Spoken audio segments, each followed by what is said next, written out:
around the Department of Defense. This is your daily news brief. Keeping peace on the peninsula. I'm Mark Weeks.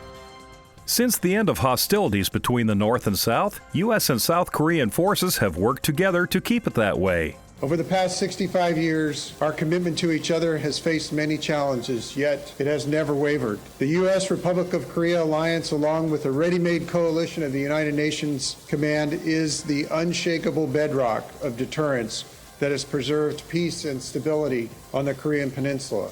The general second in command of the U.S. military is optimistic as relations between the two Koreas continue to improve. Today, the security environment in the Korean Peninsula is at an inflection point, marked by a reduction in tension, an increase in productive dialogue, and a gradual growth of optimism over the potential for a sustained relationship with the North.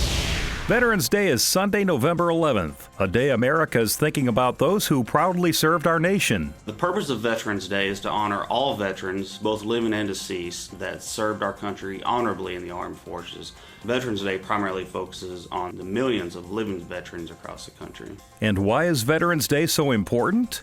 It's important because it allows the communities across the country to get to know their veterans, to observe them, to socialize with them, and to see them out there in the streets and parades and community events to really acknowledge their service and what they did for the country. The Defense Department joins the nation in honoring the men and women who have given selflessly and sacrificed in service to the country. Find out more about our veterans at the all-new defense.gov.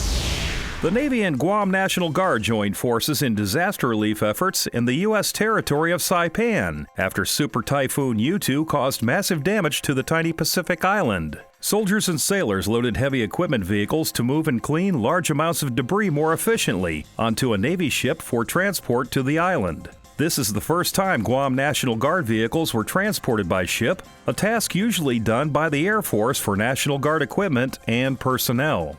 That's your DoD News Brief. I'm Mark Weeks. For more stories about your military, go to defense.gov.